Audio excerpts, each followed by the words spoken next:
Hello everyone, welcome back to the school lab. So in this video, I'm gonna show you how to implement role-based API in Spring Boot. So in the last video, we have implemented login API in Spring Boot and we have successfully tested it. So this video, I'm just adding the further code in our last login API. In this project, we have created a controller, we have custom user details. If you haven't checked that video ad, please go visit first that video, then you will only able to understand the things which are going on. So I have just little changes in this code. What I have changed it, I have just changed the username or the password. I have implemented employee manager HR, three usernames we have, and the same with the same password. So if you are not aware of the thing from where we can encode the password, just go to the Chrome browser and type password encoder online, and you will have multiple websites. You can go to any of them. Like, I have mostly preferred for this website, so go to here, just type your string like employee. This is a, so I want to encrypt it, and here we go, we have an encrypted hash code generated. So I have encrypted for employee manager HR. For creating a role-based authentication, we should have role entity where we can store our roles. I'm gonna showing you one table, then you can understand better what things we should have. I have created one chart for you. Here you can see these are the role entity and these are the user entity we have currently.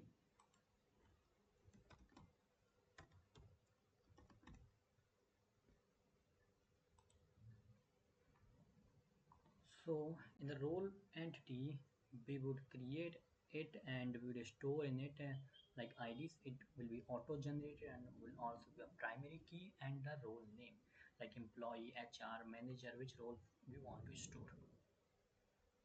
So for this, we would go to our model and here we click on new and create a new class. We will give a class name role. You can give any name which you want to prefer, like I want to prefer. So first of all, we have to make it entity. For this, we have to annotate it with entity. So Jakarta persistence entity. Here we go. So what we need these two things like ID or the role. So ID would be integer. We would put here ID and also make a private string type of role.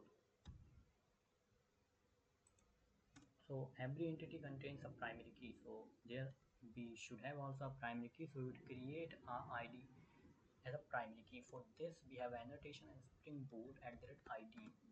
This annotation make our attribute as a primary key, and we do not want to manually put the all IDs here. So we will create it auto incremented like in SQL query.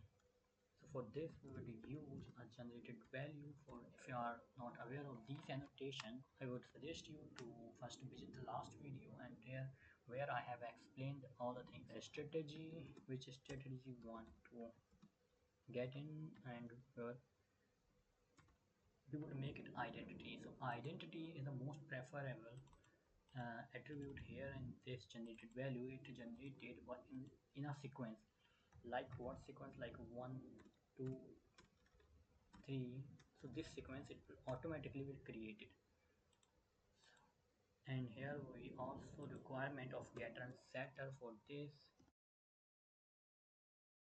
So we are good to go with this entity. So here we are done with this thing. Now we would require a repository, the interface, where we can extend the JP repository. Give the name like I'm giving it role repo. You can give any name which you want to prefer. I'm extending JPA repository. Here two things we have required. One first is your class name, for which class you are creating this repository. So we are creating for role and the type of your primary key. So our primary key is integer. So just hover on it, it will suggest you a suggestion to import this. So we are logging inside this package and we are importing from here. So we are done with this thing. Now we will check if these things are in our database are created or not for this. So before this we would store some data because we haven't stored any data in this role entity. So I have already created this thing in my text, so you can put the I will explain here, no problem. So here insert into role and these are the role name. ID we haven't mentioned because ID is a primary key and we already set it auto increment. So here we do not require to put here ID also. So and we have put it a role name like role we have appended this role underscore is it required or necessary to append with your role name. Otherwise, S2 data throw will error or will not provide you access. So this is necessary part. Role employee, role HR we have given here. So we are done with it. So we would first check just if this entity is created in our table role or not. So our project is up and running. I have already run it. I think so. We would go to the console of S2 database and refresh it and test connect. Yeah, connected successfully. And we would check in role table. So here we go. We have created the entity successfully and put in the data also successfully, like role underscore name manager, like role employee, role HR. But we haven't created any relation with the users table. Like it doesn't storing anything. Like it doesn't have any relationship with this. So for this we are go to the users table. These are our entity. Here we would make a relationship with this table to store rows table foreign key. Like then try to understand like here we have only these things user and password. So we have stored in this table. But user doesn't have any roles. So for this we would store a role in this entity. So for this create a private role class object here.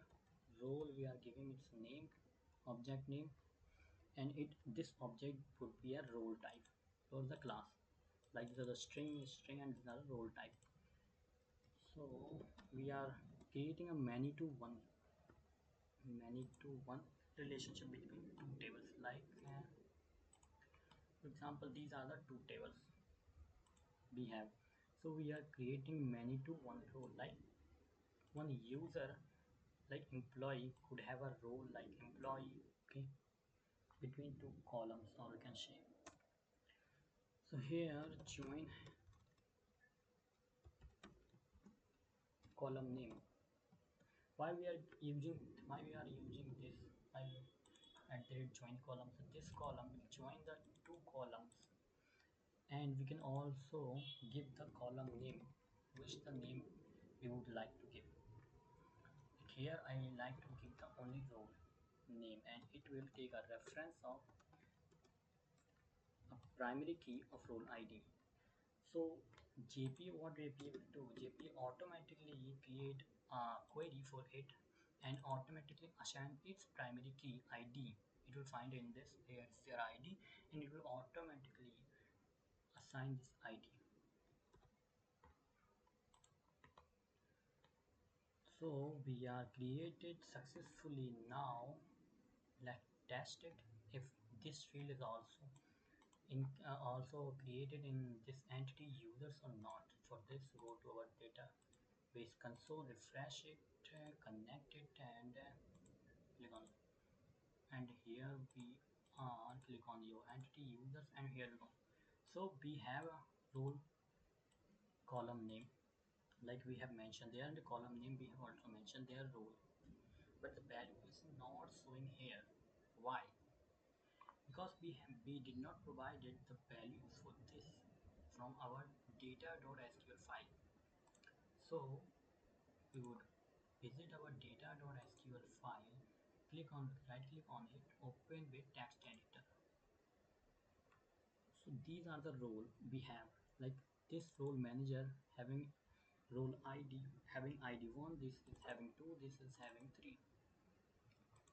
In this users table we have created a role name and one column more. So and we are adding this is an employee. So employee having id here and this employee 2, like one is this and second for this, and id is the primary key, so we are using here their primary key, so we are giving by giving comma and 2. So this employee having the role of role underscore employee, and the manager having 1, so we are giving here one id, one primary key, and for the hr we are giving the 3, hr having a primary key 3, and save it and close it. And auto running is, this project is continuously auto running because of the dev tool we have installed when we were installing this project. Go to the console, right click on it, refresh it, connect, go to the users, run, and here we go. We got the IDs. 2 for the employee, 1 for the manager, 3 for the HR. So in this sequence we have stored here 2 for the employee, 1 for the manager, 3 for the HR. Like we are not done yet, so we have to implement a few things here to get the access. So for this we would go to the custom user details class. This detail contains the details of the users, but we haven't provided here anything. So we are providing the collection of empty list, but this user is the inbuilt class. This class required a granted authority. If we have, then Spring will be able to understand or recognizable it if the current user having this role, then Spring will allow it to get the access of any request to be provided. So for this, we are creating a simple granted authority class object. These are the authorities we have. So one user having only one, so we create a one new simple granted authority. So user dot get authorities, user entity having a role, get role. So it requires a string type of, so this is the object name in user table. This user tables contain the ID of the object. So it is getting the data from the roles table by its ID. So we have done, now copy it and we are giving it embed to provide the singleton list we have provided here.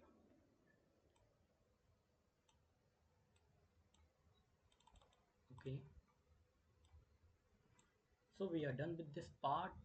Just close it.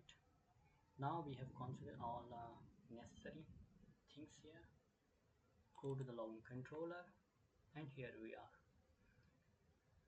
So we will use a method label authority access. Okay, for this we have created public, but we are copying it and pasting 3 times to check if our role-based authentication is working or not. Public test2, we are changing method name test2, test3, and test4. We do not require this anymore, so we are removing this. Public, we would append here something like employee, or this one would create for manager, this one having access, this one for create for HR. Now hello, we would also change a message to copy here and paste it here, copy manager and paste hello manager, copy HR and paste HR here. Now one thing we are missing here, these are the now are accessible because we do not provided any fair the access control, so that we can control accordingly. We just have provided these things. So for this, in the Spring Boot there's a pre-authorized annotation. This annotation will use to restrict the method level access. This will not allow to access this method until the user having the necessary access or roles. So we are giving their hash role. This is the thing property we have to define under this. Just give the single quote and give your role name. Like role name we have given employee. So just copy it and paste it everywhere. Paste it, paste it. We are changing it to manager can access this. Changing here to HR can access this. Manager HR. Now save it. Now what, check our project is up and running or not. Yeah, it's up and running. Now go to the postman. I have already created, like, first we will check the locking API it's working or not as expected. So it's working successfully with this credential. Now go to the second. So we, if you do not aware of this thing, go to the authorization postman, select the basic auth, because in our code we are using basic authentication. Like Spring Boot provided a basic authentication or form based authentication, so we are using here the default basic authentication that Spring Boot provided. So that's why we are using here basic auth. So give your credential name like employee. I am giving here the same credential we have provided here. Do not forget about it. We have already stored the data. These are the credential or manager or this HR for. So first we will check for the employee. If employees are able to access this or not. Click on now hello employee. So able to access. If we would change it for the manager, if dash it manager, for manager we have created here, go to the controller, check it API. Yeah, this one we have created for manager. So this one having access, only manager can access this one. Let's test employee can access this or not. And here we go. We got forbidden. Forbidden means unauthorized. Go to pretty. Yeah, here we can say errors forbidden 403 status. So test if the manager is able to access this or not. Put the manager credential here. Manager. Click on send and test. Oh, here we go. We got the response. Hello manager. So thanks for watching this video. Please subscribe our channel School App, so that we can get motivated from with your subscribe, and we can create a more video like this for you guys. Do not forget to subscribe and like and comment. Thank you for watching this video.